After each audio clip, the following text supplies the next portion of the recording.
right. See a few cameras are already turning back on.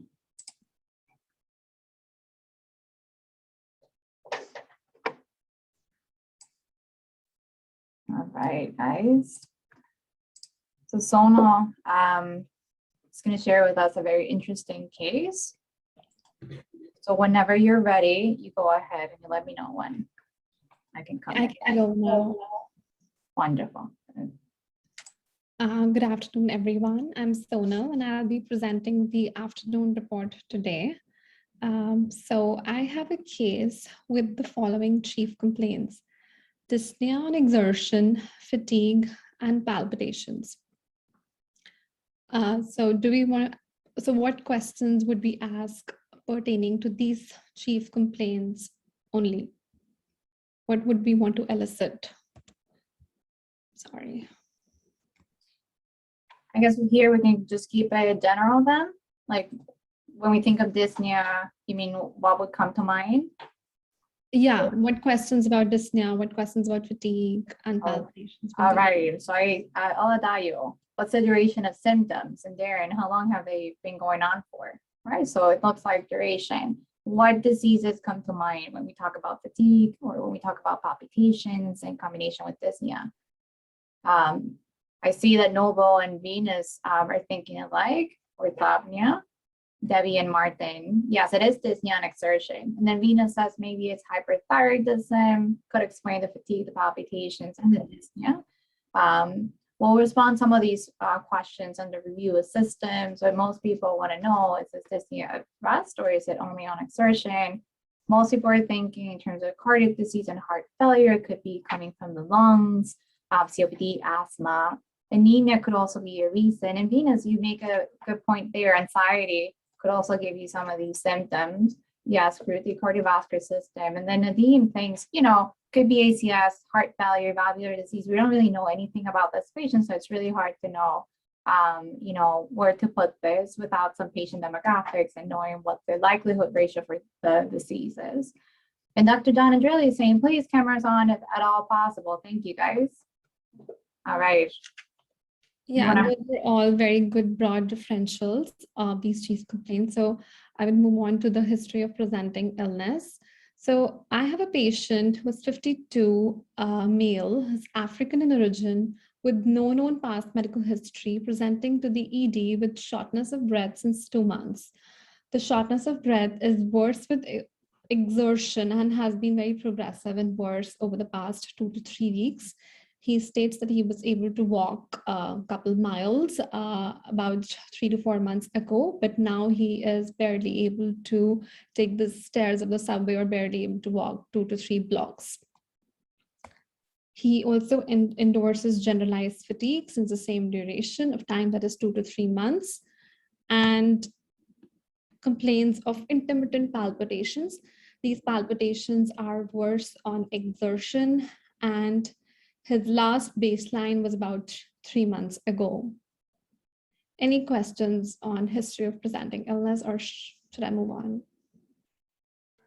I think if we could probably move on. Some of the questions you will answer in the next few slides, but it sounds like someone that was normal at baseline, right? Middle age perhaps, and we've answered the question whether the shortness of breath is worse on exertion. You can keep going, Sonal. Okay, so moving on to the review of systems. Review of systems is positive for poor appetite. He also endorses significant weight loss of about 10 pounds since 2 to 3 months. It's positive for fatigue. Otherwise, it's positive for shortness of breath and palpitations. And as we discussed, rest of the systems are normal, or there are no complaints pertaining to the rest of the systems. So now may I ask you something, and I'm sorry to interrupt, but it's really important. You mentioned that this is someone that's of African origin. What's their primary language, or that you require an interpreter to? Right. So that's very important to note, and I'm sorry that I did not. So this patient is of African origin, but he speaks French, and the history is obtained with the help of an interpreter. Just wanted to put it out there that the patient is a poor historian, so it was very difficult to elicit proper history even with the help of an interpreter.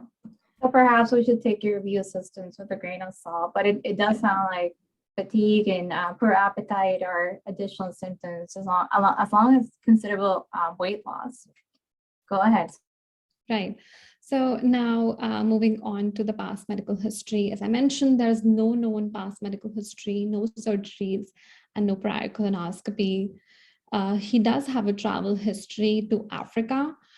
He traveled to West Africa for 5 months on vacation visiting family, and he arrived about 2 months ago.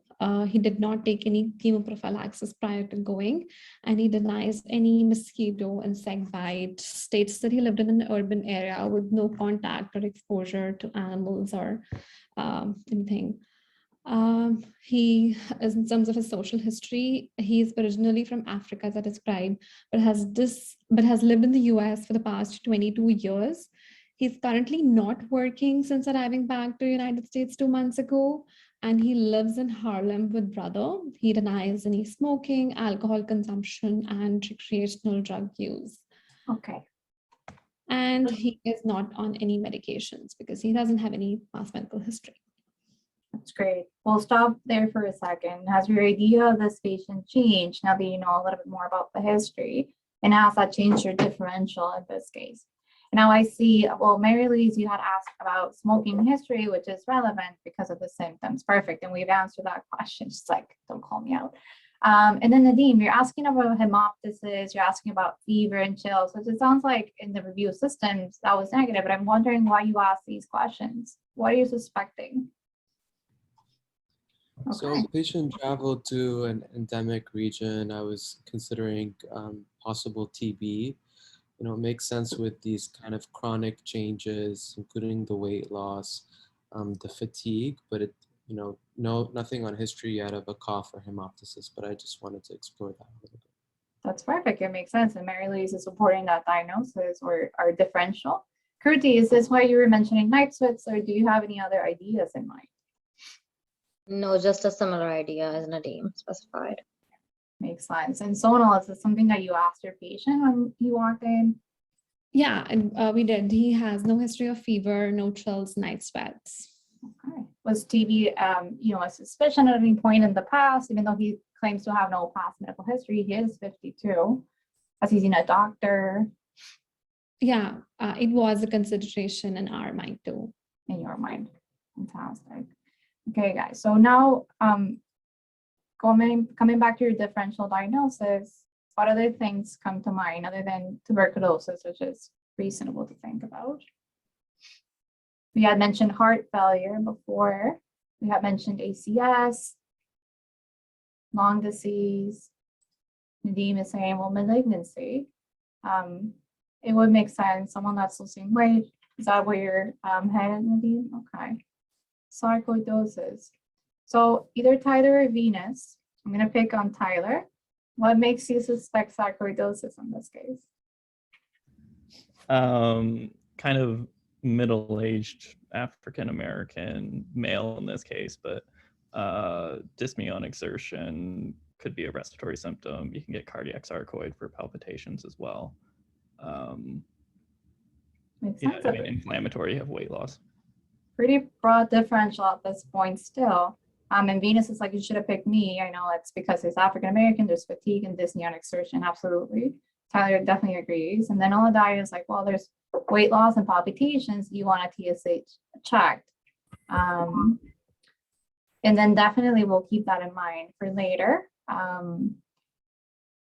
Patricia, malaria, dyspnea on exertion due to anemia. What makes you think of malaria in this case, Patricia? Patricia, I should say. Okay, wonderful. The recent travel to Africa. So we're talking about endemic areas. Fantastic. So you see how our minds have sort of changed and moved from maybe ACS, heart failure, lung disease to other broader infectious, even differential. Yeah, exactly. But it could also be any other cause for anemia, right? Mm-hmm. Anemia could give them these symptoms whether it wasn't malaria. And considering someone that's of African, descent, definitely we have other things to discuss when it comes to anemia. Can anyone mention any? Okay, there we go. Nadeem, sickle cell. Is there anything else that's also more common? And there we go. An African American, so sickle cell and thalassemias. All right. Exactly, Richard. Okay, so I'll go ahead. See if we have more information. Okay, so now moving on to the vitals. His vitals, all his vitals are within normal limit. And then moving on to the physical examination, his physical examination, he is well built, comfortable. On eye examination, we saw a conjunctival pallor. Sorry? Yeah, so you could do. So his eye examination is positive for conjunctival pallor. His lungs are clear on cardiac auscultation. There's a systolic murmur at the mitral area. His abdominal GU examination is normal. Rest of his exam, including skin, neurological exam, is all within normal limits. So this is our physical exam. Now, next problem statement. Before I present mine, would anyone want to take a stab at it? And before we do you mind going back just Sure. briefly to the physical exam and any of the other questions that you may have here? Do you think this is a full physical exam? Would you have added anything? Think about this. You don't have to unmute yourselves or say anything now, but whoever wants to volunteer for the problem or presentation might think about what the physical exam has told you so far. Okay? Now, we can probably move ahead. Do we have any volunteers to summarize this case? Remember, it's a one-liner. And we've sort Richard, of volunteer for me. Dr. Atala. Sorry, to make like a one-liner for this patient. Please. All right, so this is a young gentleman who's presenting with like shortness of breath. Sorry, can I get the HPI, like the original labs and stuff? I just want to do it nicely. So this is a 52-year-old male, presented to the ED with shortness of breath for 2 months, shortness of breath with exertion. It's been progressive for 2 to 3 weeks. He's also complained in a review of systems of palpitations, shortness of breath. He's had weight loss of 10 pounds, poor appetite. He's had fatigue. He doesn't have any fevers or chills. He has no abdominal pain, no diarrhea, constipation. And he's presenting with an anemia. You can just go to the labs. So the concern is this a thalassemia, sickle cell? Possibly this is a autoimmune conditions like sarcoidosis. The differential for malaria is increased because of recent travel to West Africa. That's basically where we're going so far. Okay, thank you, Richard. Sonal, if you want to share your problem statement. Yeah.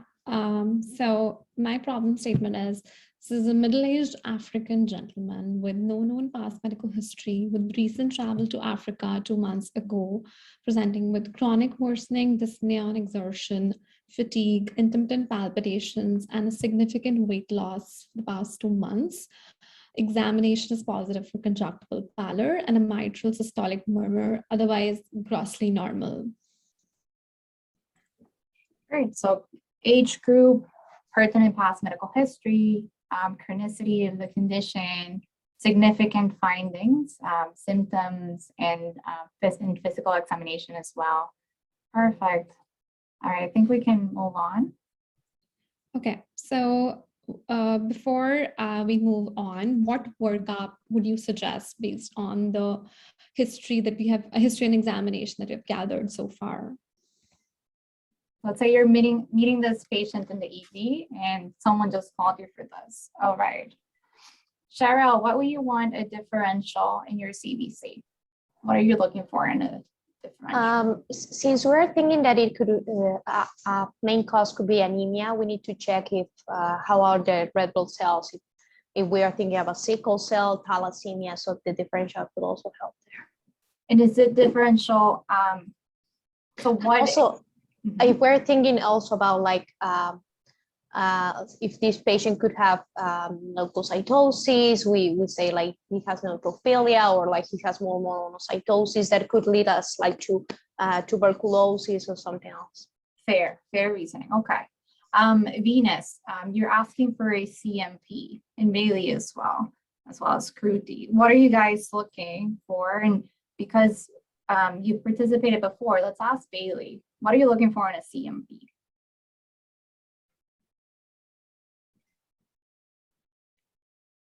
Bailey Perry, hello. Oh, sorry. Can't unmute yourself. Apologies. All right. It's loud in the background. So let's ask Venus then, going back to you. Why we need to know liver function for this patient? What are you looking for?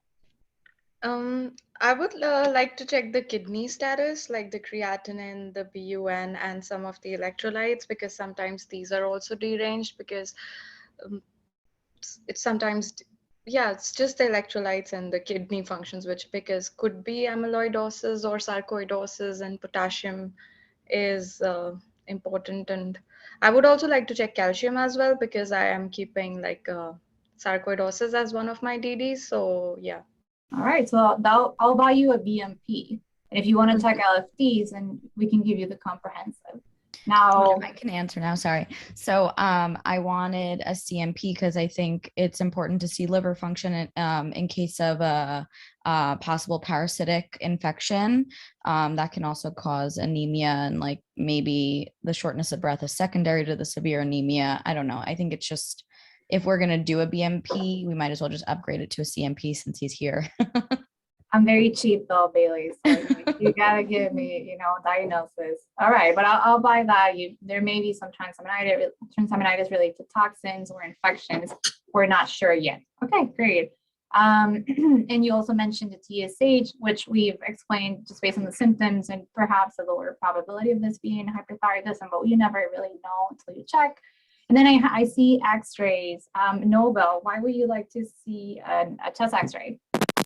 So I like to look for if there is any infiltration, any lymphadenopathy from sarcoidosis in case of malignancy, any mass, possibly if we could see.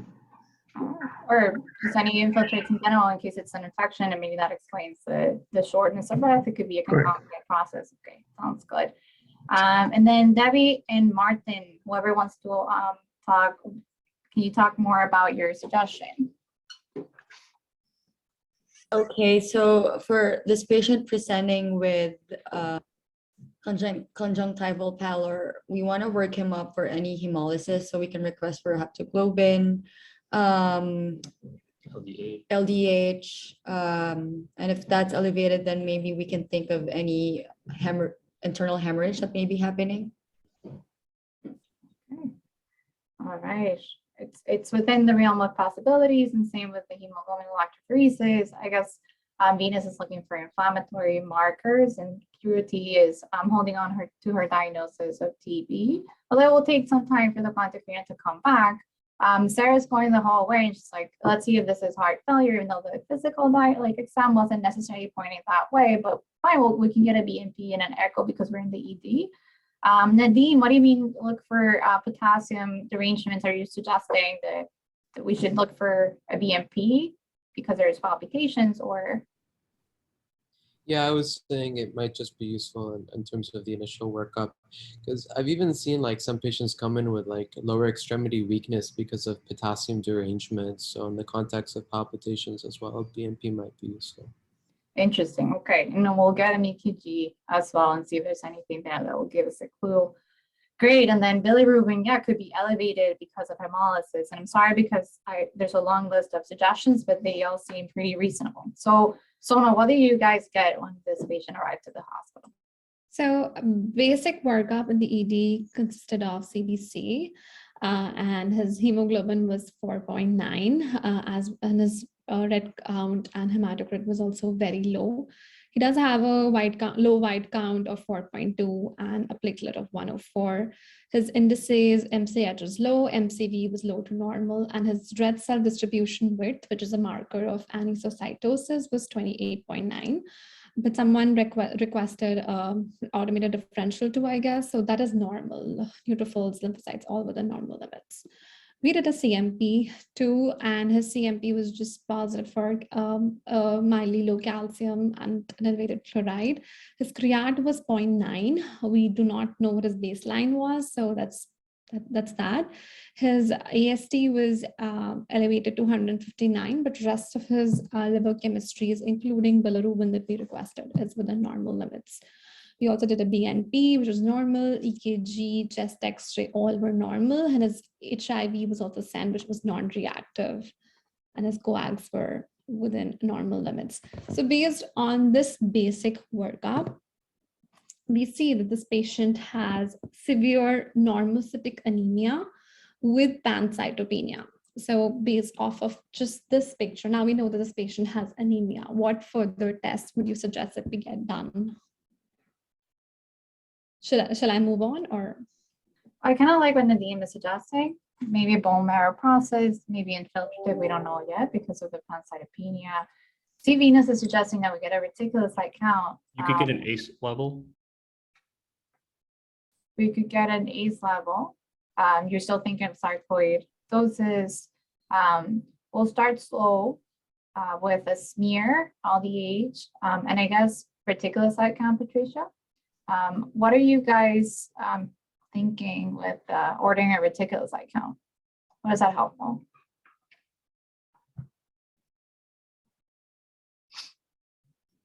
So I'm gonna pick on Patricia.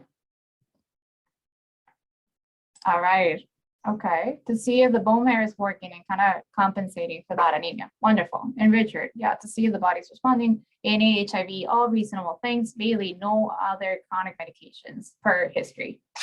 All right, Sonal, I think we can go ahead. Okay, so based on this patient, because it was hemoglobin of 4.9, I want to mention that patient received an immediate blood transfusion and his hemoglobin improved to 7.8 after 4 units of blood transfusion. Further workup, iron studies were added on, and his iron was about normal to high at 208. Ferritin was elevated to 644 based on some lab parameters that I don't know. His transferrin saturation and iron binding capacity we were unable to calculate. So basically his iron studies are very unremarkable, not really telling anything because we do not have transferrin saturation and iron binding capacity prior to transfusion. He does have like hemolytic positive hemolysis, like his haptoglobin is low and his LDH was elevated to 6,407. We also added serum B12 to it, and that was also low at 148. His retic count was 0.9, so that means his bone marrow was not responding. So it's inappropriately low. TSH was sent, it was 0.6, which is normal. We got a parasite peripheral blood smear, which showed no blood-borne parasites, but we need to note that this was sent after blood transfusion. And the sensitivity is, as it is low for a peripheral blood smear, it gets reduced further if it's sent after blood transfusion. Considering his history and anemia, we also sent stool, ova, and parasite, which were negative. Next is the slide, peripheral smear slide was requested, but we were unable to retrieve blood sample prior to blood transfusion. So we weren't able to sort of get what the morphological picture of his blood smear, and because of his hemolysis, direct Coombs test was sent, which was negative. ID was on board and so was HemOnc. And considering his hemolytic picture, we sent a bunch of labs for these bugs, for these viruses and parasites, which can cause hemolytic anemia too, and considering his travel history as well. And these were all negative. AFB culture was sent because of the concern for TB, it was negative, and echo was done, which showed a normal ejection fraction, but just some mild pericardial effusion. To exclude malignancy, we got a CT chest abdomen done, which was negative, and it did not show any hepatosplenomegaly either. Next up, we have, so labs were sent for B12 and iron deficiency. We saw that his B12 was low. So for the cause for his low B12, we sent labs for, for antibodies, autoantibodies to intrinsic factor and parietal cell. which were also positive and giving him a diagnosis of pernicious anemia.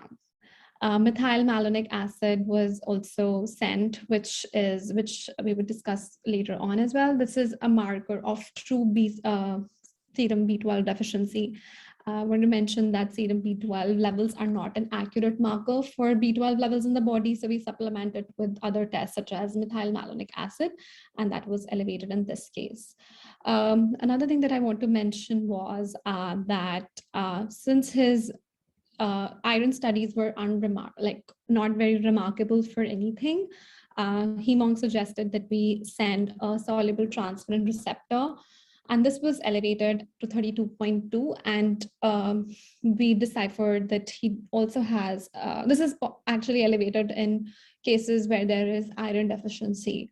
So this patient has a combined B12 and iron deficiency, so which is why he had a normocytic anemic picture. So that's that. Should I move on to the patient course? That's quite a complex case. You've got that Sonal. And no worries, because we'll talk a little bit more about this B12 deficiency. Can you just let us know, is it something that came back during his time in the hospital? So for B12 was low, no. So these antibodies, they didn't come back during his time in the hospital, but we did send him out with B12 supplementation. But we did not send him with iron supplementation. We did set up an outpatient hematology appointment. So he needs both iron and B12 supplementation. Okay, so let's go back a second, maybe to the initial labs, and if you can show us the MCV just to Patricia's asking why then, why, yeah. It is quite a complex case, and that's why he had to follow up with hematology as outpatient. And we'll talk more about this, right? So the MCV initially was 79.5. Which was low to normal. And so we do not expect that MCV in B12 deficiency, which was the first lab that we got. And so this patient, we thought that has something else going on as well.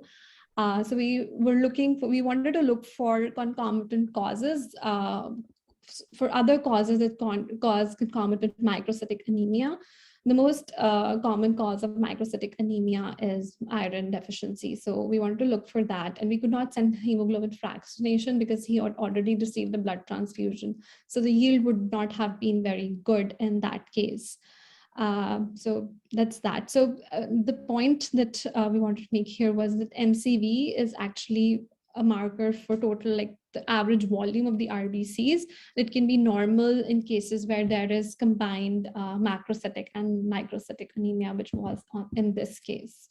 Well, and you expected that too, right? Because the RDW was elevated. So you knew there were two different cell lines to equal out to normal. Right. Right.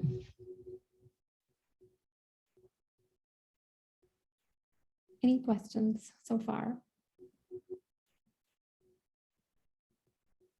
Okay, so I have a question, like how do you explain the high LDH and the low haptoglobin for this case?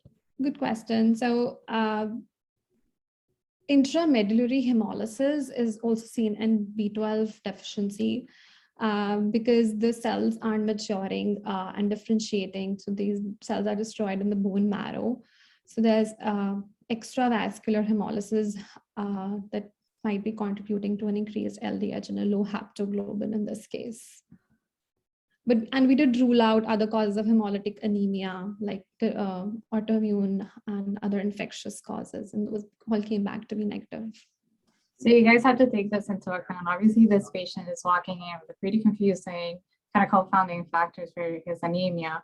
And they did a pretty extensive workup. As you can see here, many things were sent. We're entirely sure, just based on the fact that he was a poor historian, in the demographic of the patient himself, in the results for the B12 deficiency do come after the patient is discharged. So it's fine. It is confusing, but it's a pretty interesting case. And maybe we can talk a little bit more, Sonal, if you want to go ahead in your slides.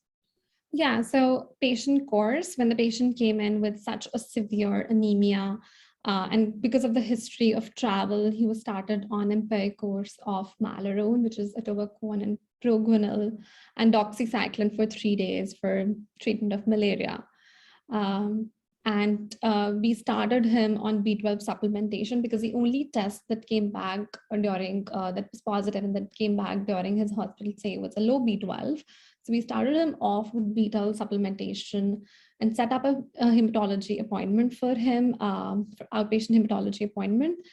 And it was recommended by him that we check hemoglobin fractionation and alpha thalassemia DNA analysis in 3 months because of his concomitant microcytosis that we were expecting, and also because it's common in individuals with African ethnicity. So that was also recommended that we check in the next couple months. So that's the patient cohort. Why in 3 months? Because of the transfusion? Right. Good question, because the transfusion may have altered some of the values there, right, Sonal? Right. So yeah, I was just saying in the chat that it's empiric therapy. You guys didn't really know what was going on. So it's kind of like the benefit outweighing the risk in this patient for treatment. And I believe that's also why he was treated with doxy until he got some results back. It was a pretty severe anemia when he came in. And then even for the B12 supplementation, it sounds like it was the same case, right? Where, hematology wasn't absolutely certain about the diagnosis without, objective data. And then you sent for all those other tests based on the demographics. It's pretty cool. Go ahead, Sonal. Just a quick question. Would you still get the alpha thalassemia analysis given that the MCV was like borderline? Like usually like you would see it like much lower and it wouldn't respond. Right, that's a good question. And I also thought about it. So what I think that we would do is that we would supplement him with both B12 and iron, and then look at his lab work again, and his peripheral smears. So if he does have a microcytic anemia now, or if he does and has abnormal labs, even after supplementation for some time, then we would check for other causes. And I would then send hemoglobin fractionation, look for alpha thalassemia trait in that patient.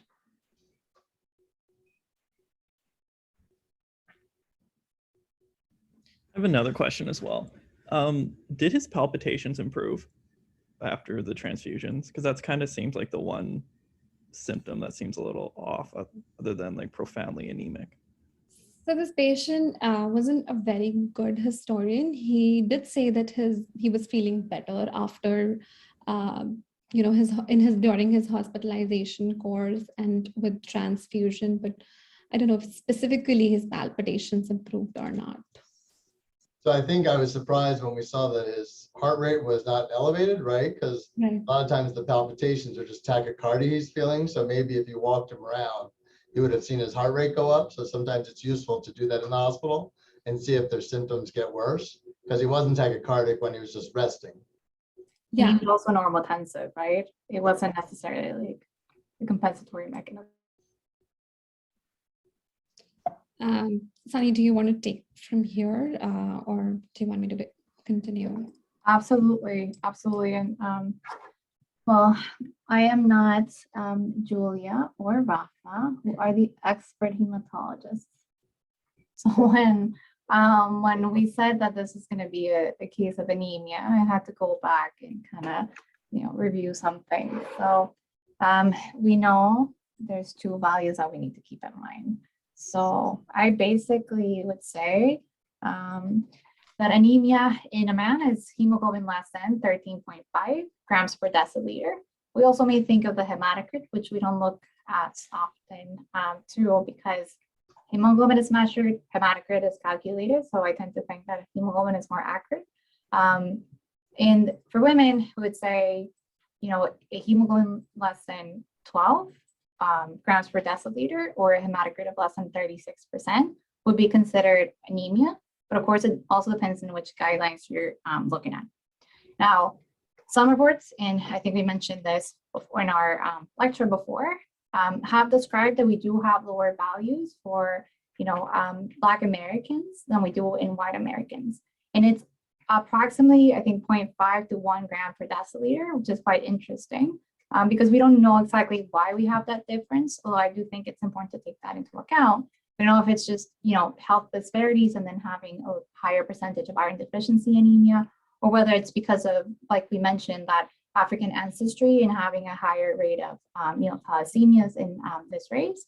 But we do use the same hemoglobin and hematocrit like cutoffs for these patients. And we do not consider that a slightly lower hemoglobin level is normal for Black Americans. Now, we do have some caveats when it comes to anemia, and obviously normal does not apply to pregnancy. We know that a healthy pregnancy may have a initially increased red cell mass, but if we also have an increased plasma volume, then we'll see that the hemoglobin levels and the hematocrit are going to relatively drop compared to that volume. So if we look at the RBC criterion, the mass is normal, but they are anemic when it comes to the hemoglobin, the hematocrit, and even the RBC count.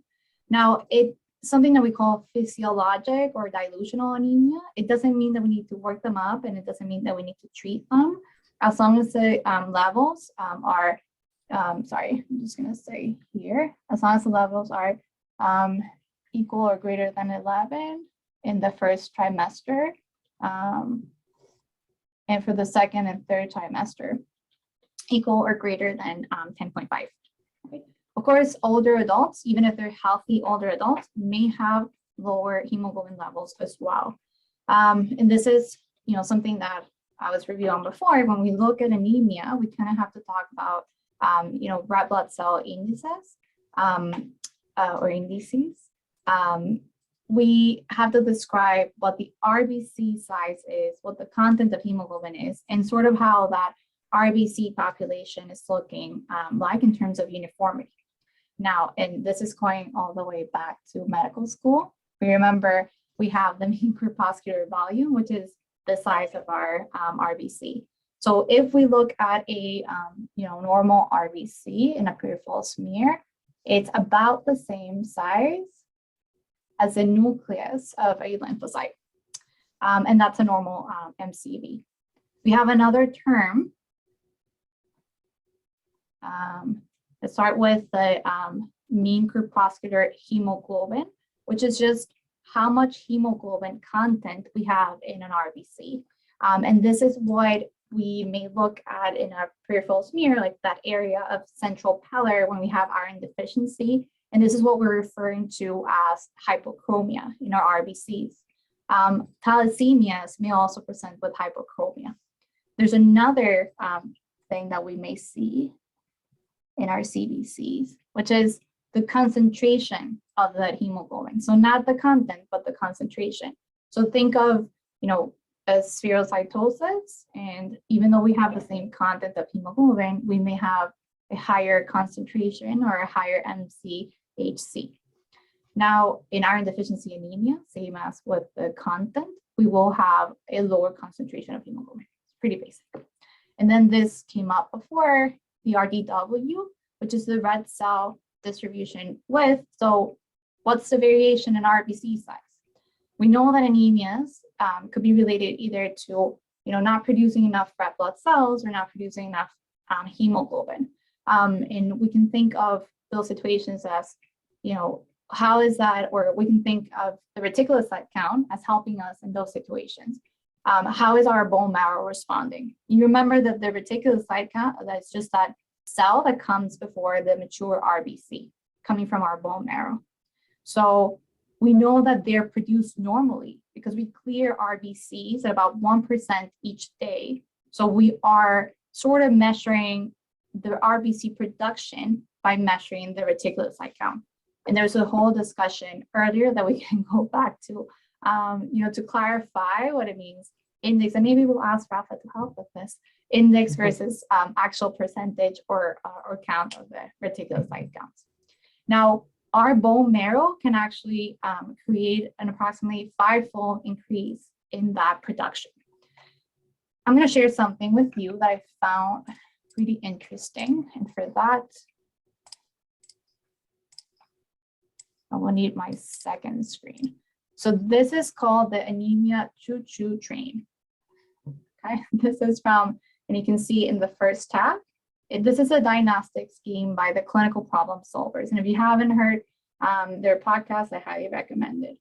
So what they suggest is that anemia or isolated anemia, I'm going to be walking away from the thrombocytopenia and the other cytopenias in this patient, and just talking about someone that has a recently low hemoglobin level with an increased reticulocyte count, which they say suggests an acute anemia, or someone that has a chronically low hemoglobin level with perhaps a more normal or low reticulocyte count compared to what it should be, which could be a subacute or chronic anemia. Now, we know that in this case, we have a subacute or chronic anemia with a not so great reticulocyte count or RBC production. We may think of a marrow dysfunction. And the way they, and I hope you're seeing the same screen as I am, the way they describe it is an intrinsic or an extrinsic process. And here, of course, we talk about multiple myeloma and myelodysplasias, and even pubertal cell aplasia. And then extrinsic, which we mentioned before, even the thyroid hormone could affect our RBC production. Toxins, and we see this all the time, even in the absence of thrombocytopenia, alcohol could be toxic to the bone marrow, and then other medications, of course, methotrexate and such. Now, the second aspect of this would be just like they say here, not having enough building blocks, and I'm going to let Sonal take care of that part when she's talking about macrocytic anemias, but of course, as you all mentioned, microcytic anemias may be caused by iron deficiency and other thalassemias and other conditions.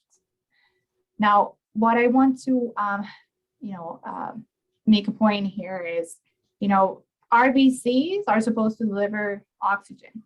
So when we have a patient that's coming in with symptoms other than, I guess, pica and iron deficiency anemia, the cardinal signs and symptoms of anemia will be related to that oxygen delivery to the tissues.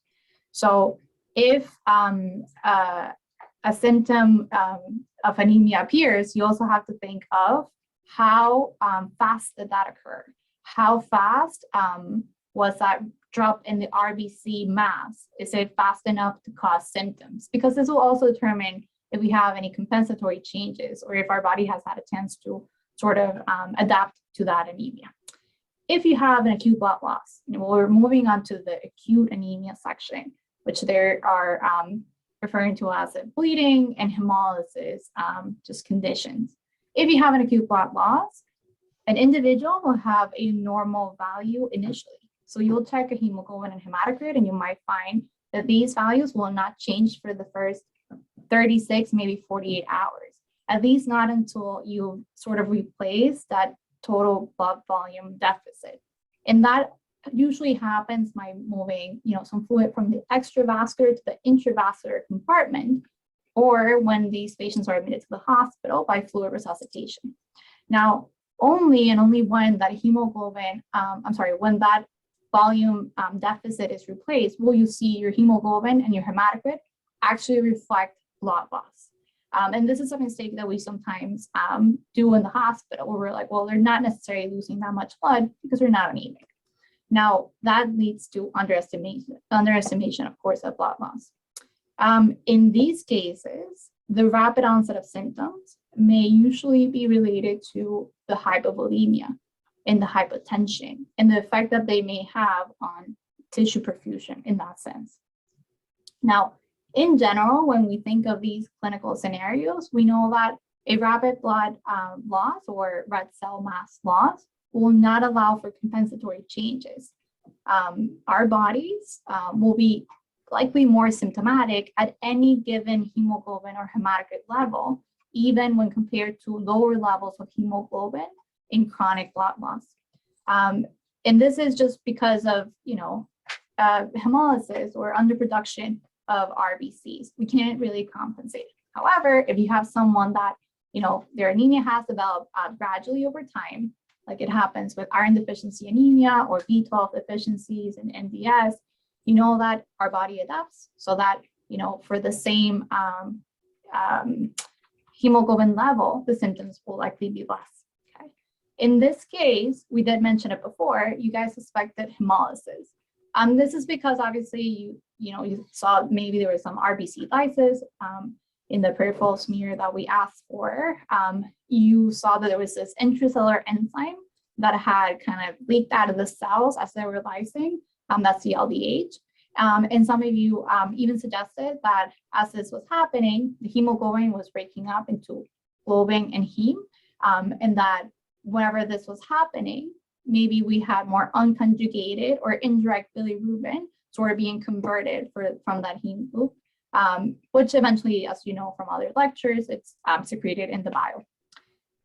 The way I like to think about this, though, and this is a fantastic scheme, but everyone has their own way of looking at anemias, is, if hemolysis is occurring, where is this happening and where am I expecting to see? And one of the questions I think Tyler asked was just related to this. If you have an intravascular hemolysis, meaning the RBCs are being destroyed inside the vasculature versus an extravascular hemolysis where you have your macrophages or your spleen or liver just kind of getting rid of the RBCs, we'll see different things. If it's happening inside the vasculature, you know that everything is released in there. And there's this protein called haptoglobin, as you know, that removes the heme group and it decreases. There comes a point where this is also sort of overwhelmed and saturated and the system doesn't work that properly. And then the hemoglobin will actually go through the blood and get filtrated into our kidneys and eventually ends up in our urine. And this is what we know as hemoglobinuria. Now, let's say that the hemoglobin is in our renal tubules and it's also getting absorbed there, and those cells are absorbing as much hemoglobin as they can. And at some point, that iron component of the heme group is stored in what we call hemosiderin, and then these cells slough, and in a few days, we'll also see this in the urine. So those are different things to expect intravascularly than we would when we have extravascular hemolysis. In those cases, you know that RBCs, they're destroyed outside of the vessels, our haptoglobin is normal, and then we don't find anything in our urine. RBCs are usually destroyed in the spleen or in the liver, and we may see there's splenomegaly, which I think you mentioned before, Sonal. We did a CT and we couldn't find anything related, or hepatomegaly in some cases. So I'm going to share this link with you guys so that you can take a look. They also have other podcasts that you can just listen to, and it's about as complicated as these cases, but they kind of simplify it so you can start thinking of how you would come up with a differential for this. So now I'm going to give you the control of the screen now.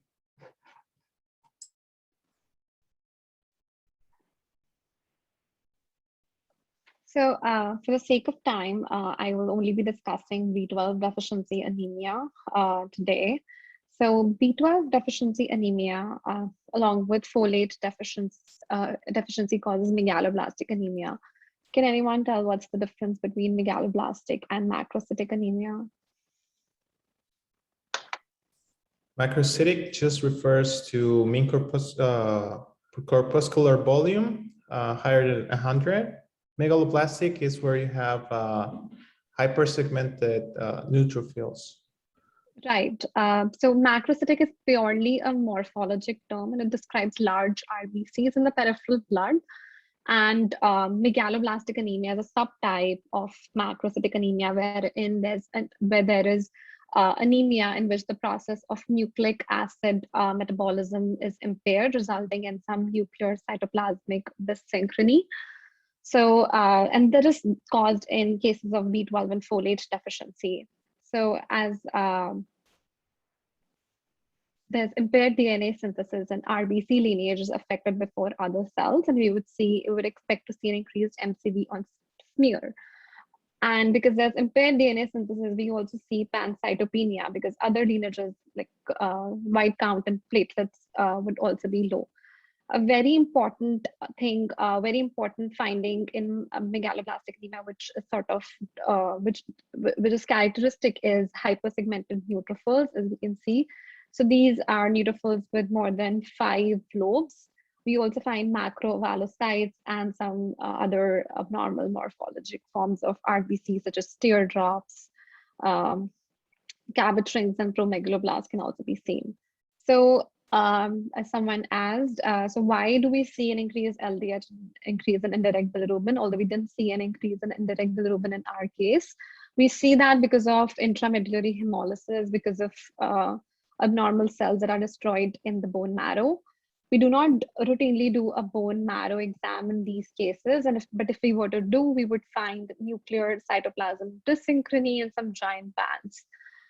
This point, I would again reiterate this, and I've mentioned this before, that we expect to see an increase in MCV, but it may be low or normal with concurrent microcytic process. So what are the causes of B12 deficiency? Before I go on to that, so B12 deficiency has a very complex, or there are multiple steps involved in dietary B12 absorption in the terminal ileum. So B12 is found mainly in the animal products. It's when we consume it, it binds to a salivary protein called R binder in the stomach. And this R B12 complex gets broken down in the upper small bowel with the help of pancreatic proteases and gastric juices. And this split then is followed by combination of intrinsic factor and B12 complex. Intrinsic factor is a factor released by the parietal cells of the stomach.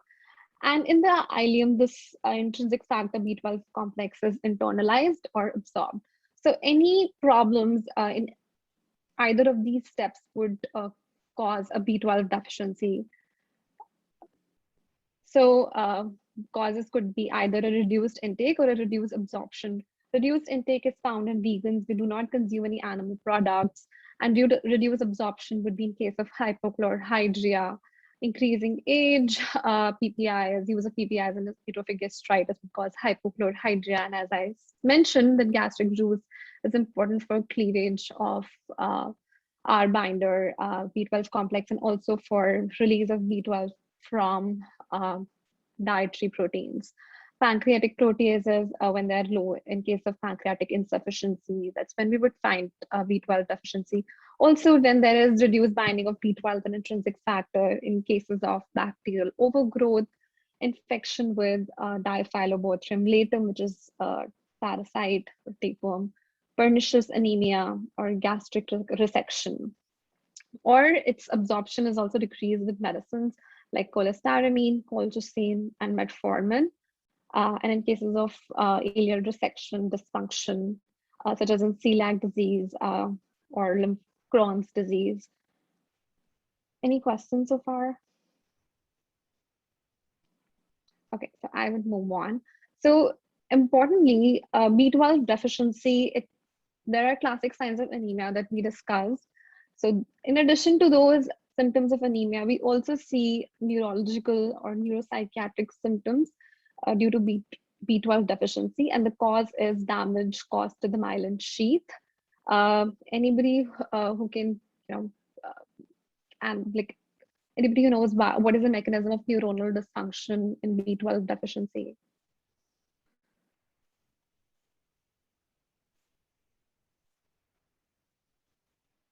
Okay, for the sake of time, I will. Sorry, it's go ahead. Something like methylmalonic acid, right? Does something like to the myelin sheaths.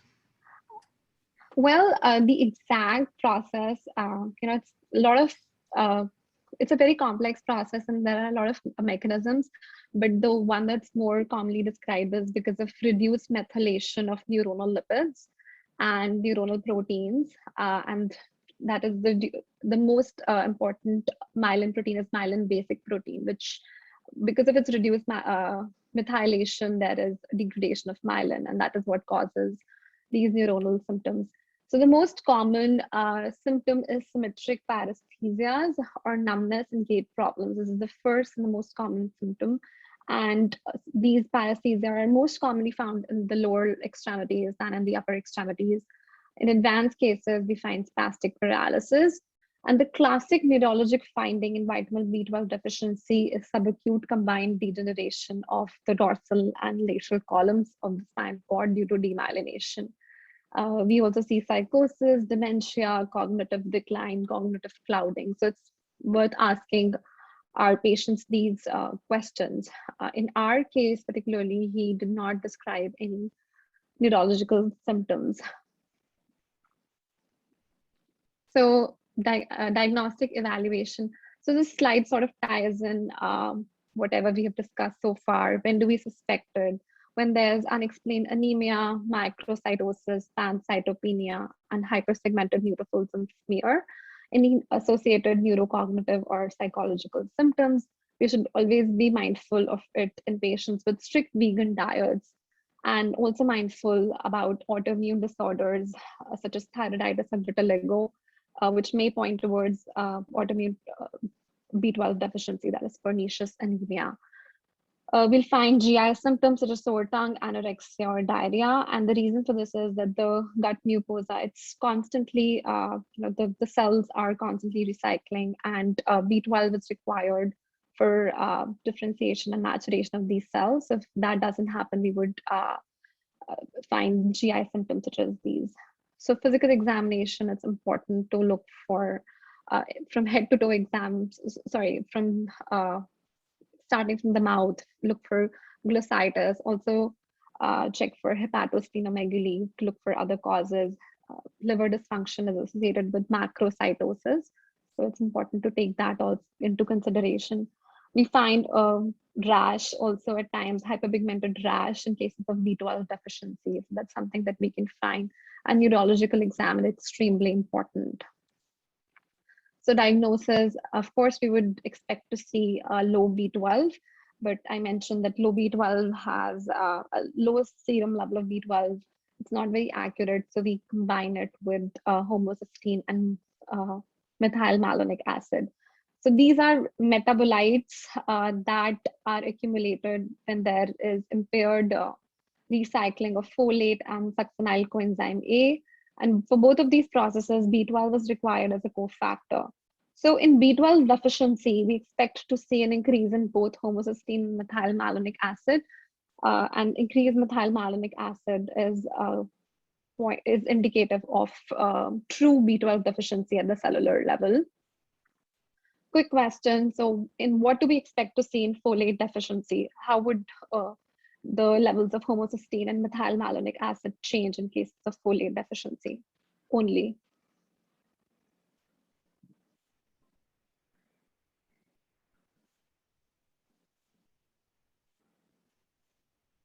So in cases of folate deficiency, we would see that only homocysteine levels would increase and methylmalonic acid would be normal, because folate is required only for recycling of homocysteine to methionine. It's not required for this process of conversion of methylmalonyl coenzyme A to succinyl coenzyme A. We should also be mindful of pernicious anemia. So antiparietal cell antibodies and anti-intrinsic factor antibodies are sent.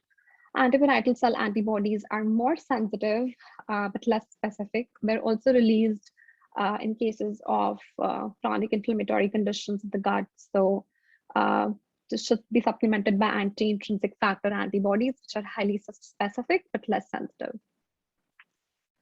So management is for supplementation with B12, and we start with intramuscular B12 for 1 milligram per day for 14 days, followed by 1 milligram per week until anemia resolves, and then 1 milligram per month. So whom do we give a lifelong repletion with vitamin B12?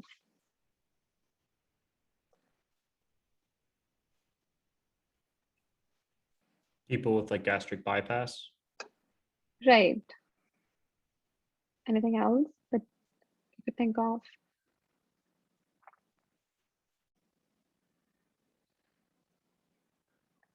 Yeah, so people with ileal resection, gastric resection, even in our case of pernicious anemia, we would supplement them with lifelong B12.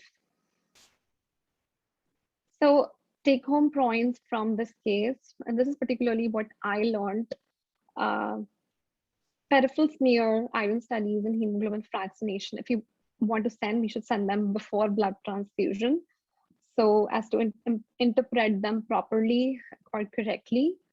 Second point, it's normal MCV in the B12 deficiency may be due to some coexisting microcytic anemia, such as iron deficiency or thalassemia trait. And we should be mindful of thalassemia trait, particularly in individuals with African ethnicity.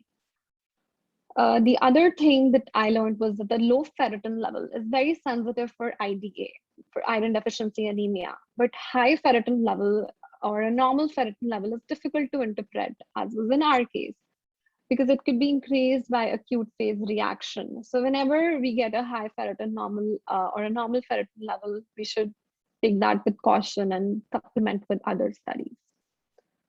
That's about it. Thank you.